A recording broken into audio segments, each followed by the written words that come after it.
Baroness Catherine picks up her children from school. They live in a large castle and are one of the most powerful families in the area. The woman is very strict with her servants. On her way home, she notices her stable boy lying idle and starts yelling at him. And her husband Frankenstein is absorbed in his work. He dreams of creating a superior Serbian race, so he devotes all his time to experiments. He has an assistant named Otto, and so far he keeps his work a secret from others, so as not to cause public outrage.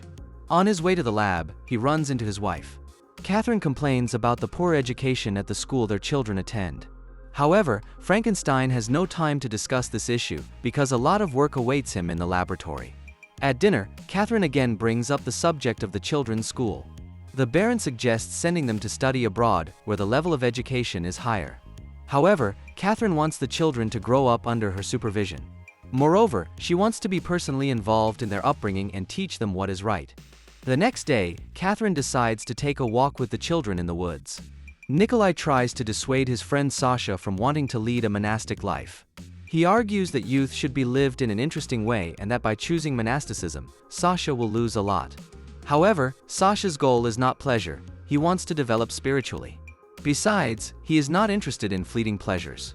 The Baron, along with his assistant, extracts organs from corpses. Having finished creating the woman, they proceed to create the man. Their plan is to crossbreed these creatures to produce a child of a superior race.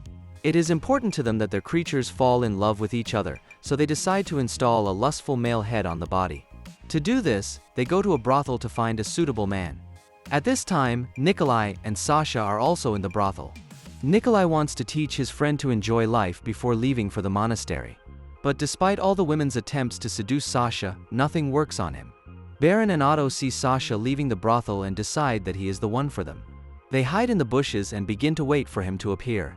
Late at night, as Sasha is putting down his drunken friend Nikolai, he is attacked by Otto.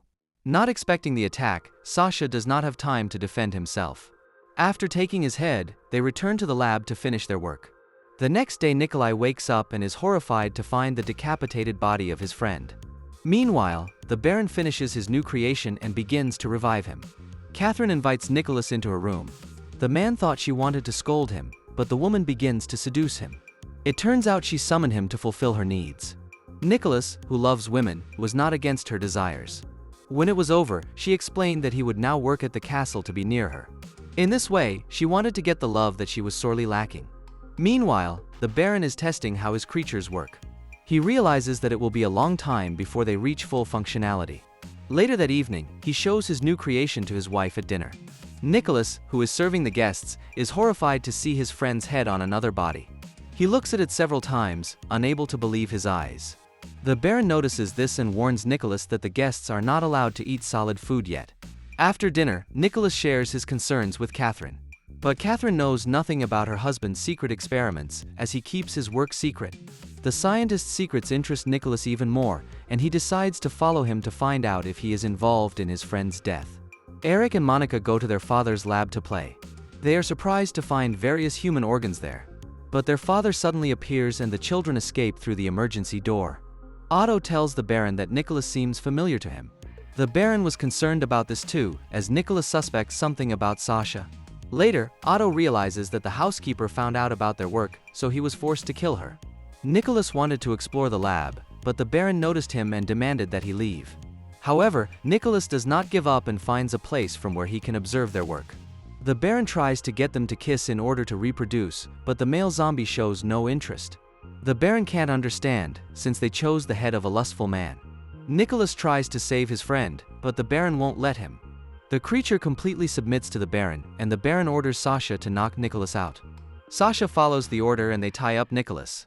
Catherine shows up and asks her husband to get Sasha, saying she needs him. As Catherine and Sasha leave, the Baron orders Otto to get rid of Nicholas. Otto wants to refuse at first, but he has no choice.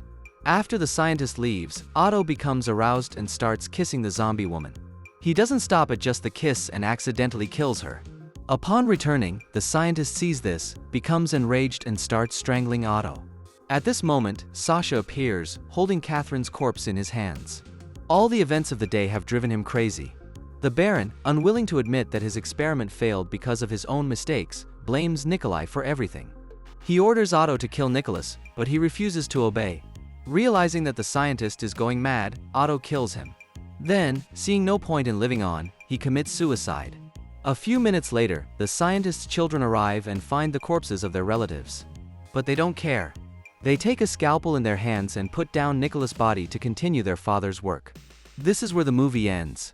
If you want to see more videos like this, don't forget to subscribe and put a like on the channel. See you soon.